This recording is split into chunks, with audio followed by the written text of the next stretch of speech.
जय श्री राधे, जय श्री कृष्ण। मंदिर श्री बंसी वाले महात्मा यूट्यूब चैनल की ओर से हम आप सभी भक्तों का हार्दिक अभिनंदन करते हैं। आज हम आपको सुनाने जा रहे हैं श्रीमद् भागवत महापुराण के 5वें स्कंद के 6ठे अध्याय की परम पावन कथा। इस अध्याय का नाम है ऋषभ देव जी का देह त्याग। बोल श्री राधा कृष्ण भगवान की जय। बोल श्रीमद् भागवत महापुराण की जय।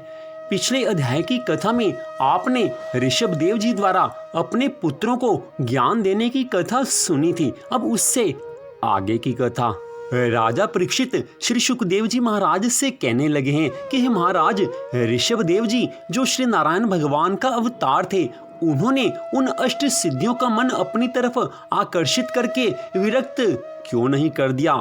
उन्होंने अष्ट सिद्धियों को स्वीकार क्यों नहीं किया? जो व्यक्ति काम, क्रोध, लोभ, मोह, मन और समस्त इंद्रियों को वश में ना रखता हो, उसे अष्ट सिद्धियों की तरफ देखने से डर और खटका होता है। अतः ऋषभ देव जी तो उन सब को वश में किए हुए थे, फिर उन्होंने अष्ट सिद्धियों की ओर क्यों नहीं देखा? राजा परीक्षित के इन वचनों को सुनकर श्री सुखदेव जी महाराज कहने लगे हैं कि हे राजन, यह चंचल मन काम, क्रोध आदि बड़े बड़े बलवान योद्धाओं की कुसंगति पाने से मनुष्य के वश में नहीं रहता है। उनमें भी कामदेव तो ऐसा बली योद्धा है कि जिसके मद में मनुष्य अंधा होकर अपना हानि लाभ कुछ नहीं सोचता।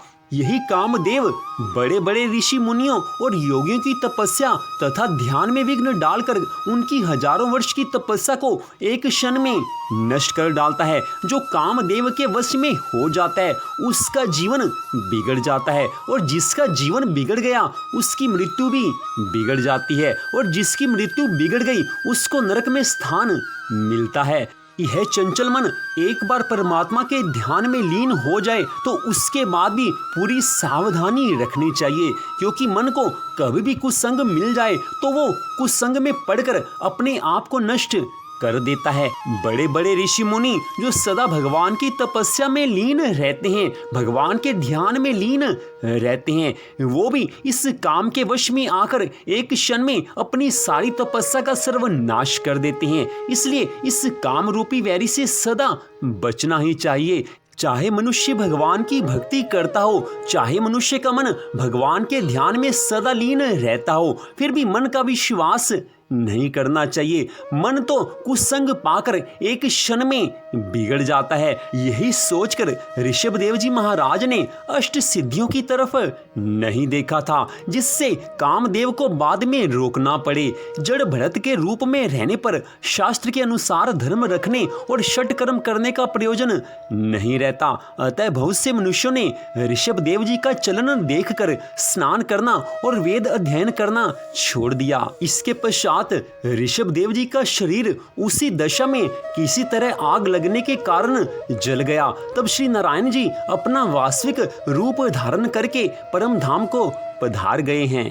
इसके पश्चात की कथा का वर्णन करते हुए श्री सुखदेव जी महाराज कहने लगे हैं कि हे राजन, भगवान ऋषभ देव जी का यह अवतार रजोगुण से भरे हुए लोगों को मोक्ष मार्ग की शिक्षा देने के लिए ही हुआ था। इसके गुणों का वर्णन करते हुए लोग इन वाक्यों को कहा करते हैं कि 7 समुद्रों वाली पृथ्वी के समस्त द्वीप और वर्षों में यह भारतवर्ष बड़ी ही पुण्य भूमि है, क्योंकि यहाँ के लोग श्री हरि भगवान की मंगलमय कथाओं का सदा गान करते रहते हैं। महाराज प्रियव्रत का वंश बड़ा ही उज्जवल और सुयश पूर्ण है, जिसमें पुराण पुरुष श्री आदि नारायण भगवान ऋषभ देव जी ने अवतार लेकर मोक्ष की प्राप्ति कराने वाले परमहंसमय धर्म का आचरण किया है।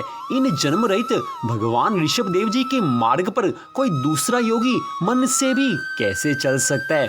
क्योंकि योगी लोग जिन योग सिद्धियों के लिए लालायित होकर निरंतर प्रयत्न करते रहते हैं, उन्हें इन्होंने अपने आप प्राप्त होने पर असत्य समझकर त्याग दिया था।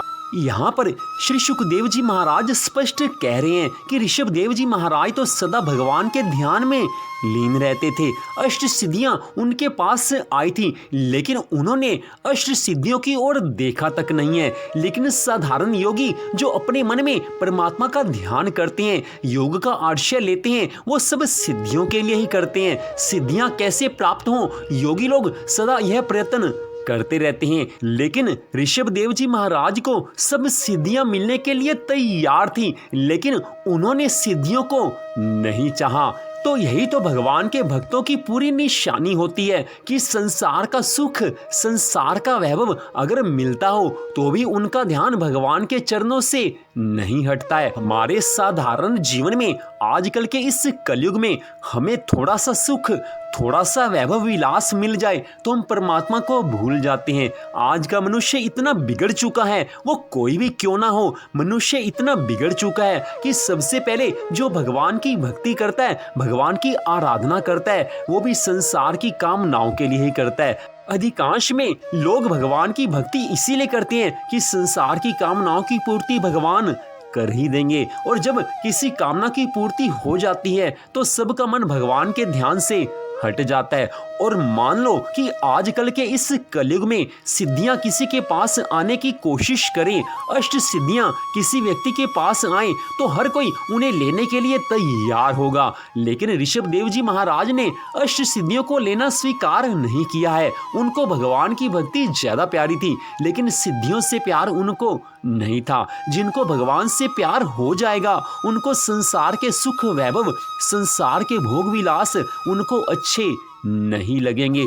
शुरुआत में जब इंसान भगवान की भक्ति में लीन होता है, शुरू में तो कामनाएं मन में होती हैं। हमारे मन में बात होती है कि अगर हम भगवान की भक्ति करेंगे तो भगवान हमारी मनोकामनाओं को पूरा करेंगे। हर एक मनुष्य के मन में एक बात होती है कि भक्ति करेंगे तो भगवान हमारी बात मानेंगे, हमारी मनोकामनाओं को पूरा करेंगे, और भगवान करते भी हैं। जो मनुष्य सच्ची श्रद्धा भावना से भगवान की भक्ति करते हैं, भगवान की कथा सुनते हैं, भगवान के नामों का जाप करते हैं, सत्संग में जाते हैं, कथा सुनने जाते हैं, घर में रहकर जैसे भी हो भगवान की भक्ति करते हैं, नियम व्रत सब कुछ करते हैं, ऐसे श्रद्धालु भक्तों की कामनाओं को भगवान पूरा करते हैं। लेकिन इसके साथ बात और ये ध्यान देने वाली है कि भगवान कामनाओं की पूर्ति इसीलिए करते हैं कि मनुष्य की जो कामना पूरी हो जाती है उसके बाद वो अपना मन भगवान के चरणों में लगा सके। क्योंकि जब कामना पूरी हो गई, हमारी एक इच्छा भगवान ने पूरी कर दी, तो उसके बाद तो हमें समझ में आना चाहिए कि भगवान ने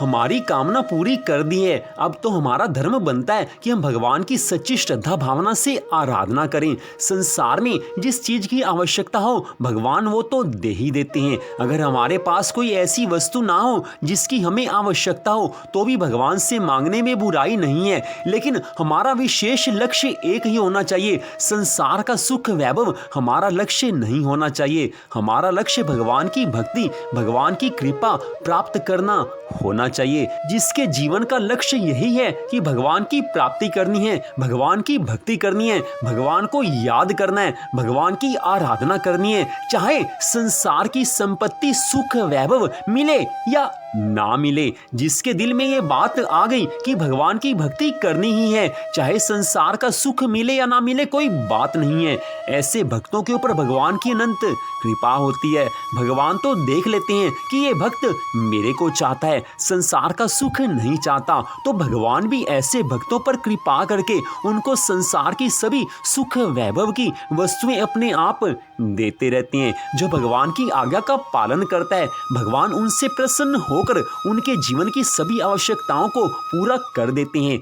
भगवान तो इतने दयालु हैं, हमारे श्री कृष्ण भगवान, हमारे ठाकुर जी इतने दयालु हैं। अगर भक्त की किस्मत में, भक्त की हाथ की लकीरों में कोई वस्तु नहीं है तो भी भगवान अपनी कृपा से उसको सुख वैभव की वस्तु दे देते हैं। भगवान सब कुछ कर सकते हैं और अपने भक्तों के लिए भगवान सब कुछ करते भी हैं। हर युग की बात है, केवल सतयुग की बात नहीं है, त्रेता युग की बात नहीं है, द्वापर युग की बात नहीं है, चारों युगों की बात है। इस कलयुग की भी बात है कि आज भी कोई सच्ची श्रद्धा भावना से भगवान की भक्ति करेगा तो उसकी जीवन की सभी आवश्यकताओं को भगवान पूरा करेंगे ही करेंगे। क्योंकि भगवान ने श्रीमद् भगवद गीता में कहा है कि जो सच्ची श्रद्धा भावना से मेरी भक्ति में सदा लगे रहते हैं, उनके जीवन में जिस चीज की कमी होती है वो मैं पूरी करता हूँ, और उनके पास जो कुछ होता है उन सब की मैं रक्षा करता हूँ। तो ध्यान से सोचिए कि भगवान की इन दो बातों में हमारे सारे जीवन की समस्याओं का हल हो जाता है। श्रीमद् भगवद गीता में भगवान ने जो ये बात कही है उसको आप ध्यान से सुने। भगवान ने श्रीमद् भगवद गीता में कहा है कि जो मनुष्य सच्ची श्रद्धा भावना से सदा मेरी भक्ति में लीन रहते हैं, उनके जीवन में जिस किसी चीज की कमी हो वो मैं पूरी करता हूँ। उनके जीवन में किसी भी चीज की कमी होगी तो मैं पूरी करूंगा, और जो कुछ उनके पास है उनकी रक्षा करूंगा।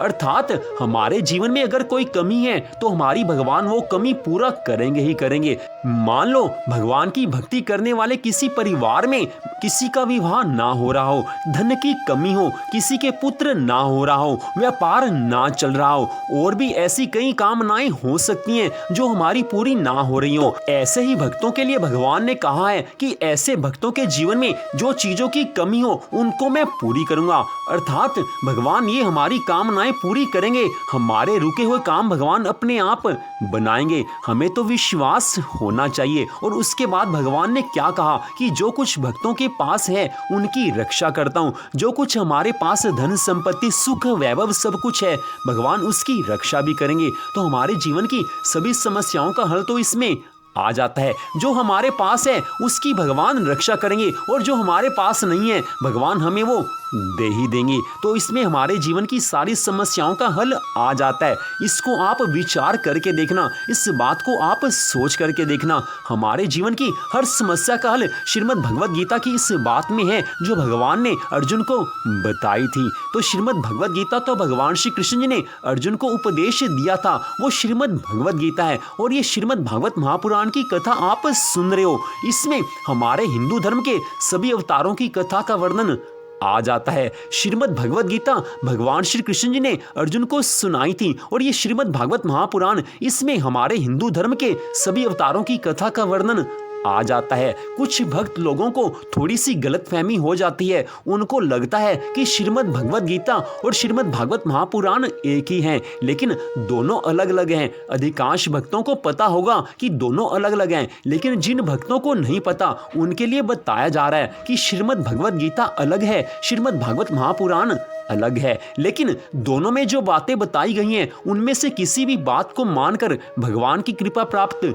की जा सकती है। वास्तव में हम संसार का सुख चाहते हैं, संसार के सुख के लिए हम कुछ भी करते हैं, लेकिन संसार का वो सुख भगवान अपने आप दे सकते हैं। हमें तो धर्म की राह पर चलना चाहिए। जो अधर्म की राह पर पाप के मार्ग पर चलकर संसार का सुख चाहते हैं, संसार की सुख की चाहना के लिए जो पाप कर्म करते हैं उनको तो नरक मिलता ही मिलता है। लेकिन जो भगवान की भक्ति करते हैं, भगवान की आराधना करते हैं, उनको तो यही चाहिए कि संसार के सुखों की प्राप्ति के लिए कभी भी पाप कर्मों में लीन नहीं होना है, कभी भी अधर्म की राह पर नहीं चलना है। भगवान का भक्त होकर भी अगर कोई मनुष्य पाप करता है, अधर्म करता है और ये सोचता है कि जीवन में सुख आ जाएंगे, तो मान लेना चाहिए कि उसको भगवान पर विश्वास नहीं है, उसको अपने पाप कर्म पर विश्वास है, उसको अपने अधर्म के काम पर विश्वास है। क्योंकि जिसको भगवान पर विश्वास होगा वो कभी अधर्म की राह पर जाएगा ही नहीं।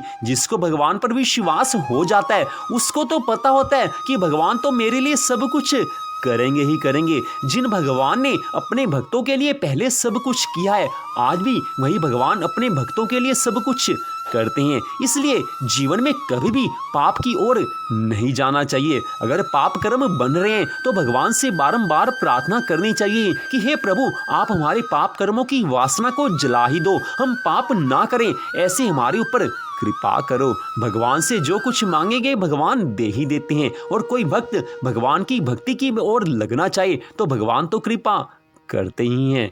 तो ये कथा आपने आज श्रीमद् भागवत महापुराण के 5वें स्कंद के 6ठे अध्याय की सुनी है। इस कथा को सुनकर आपको आनंद आया होगा। कोई प्रश्न आपके हृदय में कभी आ जाए तो आप कभी भी पूछ सकते हैं। वैसे तो साधारण भाषा में आपको सारी कथा सुनाई है, आपको समझ में आ रही होगी, लेकिन फिर भी कोई बात मन में आ रही हो तो निसंकोच आप पूछ सकते हैं। हिंदू धर्म ग्रंथों के माध्यम से, श्रीमद् भागवत महापुराण के माध्यम से आपको आपके प्रश्न का उत्तर यथासंभव दिया जाएगा। राधा रानी सब कुछ करवाने वाली हैं, हम और आप तो हैं ही क्या। राधा रानी की कृपा हुई है तभी तो आप और हम श्रीमद् भागवत महापुराण की कथा में पूरी तरह से लीन हो रहे हैं, अभी लीन हो रहे हैं, आगे पूरी तरह से लीन हो ही जाएंगे। तो यही तो किशोरी जी की कृपा है। जिसके ऊपर किशोरी जी की कृपा हो जाए वही श्रीमद् भागवत महापुराण की कथा सुन सकता है। आप सबसे एक छोटा सा निवेदन, हाथ जोड़कर आपसे निवेदन है कि श्रीमद् भागवत महापुराण की कथा को आप सुन रहे हैं। कई बार आपको लगता होगा कि हम गलत राह पर चल रहे हैं, तो इस कथा को सुनकर जहां पर सुधार की आवश्यकता हो अपना सुधार करना चाहिए। भगवान तभी प्रसन्न होते हैं जब हमारी कमियों का हमें एहसास हो जाए और उन कमियों को हम दूर करें। कमियां तो सब में होती हैं, हम में और आप में अंतिम समय तक, अंतिम सांस तक लाखों कमियां रहेंगी, लेकिन श्रीमद् भागवत महापुराण की कथा को सुनकर अगर हमने अपने आप में थोड़ा सा भी सुधार कर लिया तो समझ लेना कि कथा सुनना सफल हुआ है। श्रीमद् भागवत महापुराण की यह कथा तो सुनने मात्र से पुण्य प्रदान करने वाली है, लेकिन अपने आप को साथ साथ बदला जाए, भगवान के हिसाब से अपना जीवन बनाया जाए, श्रीमद् भागवत महापुराण की कथा के अनुसार अपने जीवन को परिवर्तित किया जाए, अपने जीवन को भगवान की भक्ति में लगाया जाए। ऐसा हो जाए तो भगवान की अनंत कृपा मिलेगी। और इसी में तो जीवन का सफल है कि संसार में जो हमें चाहिए, संसार की सुख वैभव की वस्तुएं हमें चाहिए, हमारी जो कामनाएं हैं भगवान उनको पूरा कर दें और हमारा मन भी भगवान की भक्ति में लीन हो ही जाए। तो गृहस्थ आश्रम में रहकर ये सब कुछ हो सकता है। थोड़ी सी सावधानी रखने की आवश्यकता है, थोड़ा सा भगवान की ओर चलने की आवश्यकता है, फिर तो गृहस्थ आश्रम में रहकर भगवान की इतनी कृपा हमें मिलेगी कि हमें पता चलेगा कि भगवान अपने भक्तों पर कृपा करते ही हैं। जैसे जैसे श्रीमद् भागवत महापुराण की कथा आगे बढ़ती जाएगी वैसे वैसे आपको आनंद आता जाएगा। शर्त एक ही है कि कथा को सुनना है और पूरा सुनना है और पूरी श्रद्धा भावना से सुनना है। पूरी श्रद्धा भावना से अगर आपने इस कथा को पूरा सुना तो भगवान तो इतनी कृपा करेंगे कि आपके जीवन की सभी कामनाओं को भगवान पूरा कर देंगे। मनुष्य के जीवन में जिस चीज की कमी होती है, मनुष्य के जीवन में जो दुख होता है, भगवान सब कुछ जानते हैं। श्रीमद् भागवत महापुराण की कथा को सुनकर हमारी सभी समस्याओं का हल भगवान अपने आप करते जाएंगे। तो आप ये कथा सुन रहे हैं, आपका हार्दिक धन्यवाद। तो यहीं पर श्रीमद् भागवत महापुराण के 5वें स्कंद के 6ठे अध्याय की कथा का विश्राम होता है। मंदिर श्री बंसी वाले महात्मा यूट्यूब चैनल की ओर से इस कथा को आपने सुना, आप सबका हार्दिक धन्यवाद। भगवान श्री राधा कृष्ण जी की अनंत कृपा सदा आप सब पर, आपके परिवार पर बनी रहे। इसी मंगल कामना के साथ जय श्री राधा रानी सरकार की, जय श्री कृष्ण भगवान की, जय श्रीमद् भागवत महापुराण की, जय श्री सुखदेव जी महाराज की, जय श्री ऋषभदेव जी महाराज की। जय जय श्री राधे, जय जय श्री राधे, जय जय श्री राधे श्याम।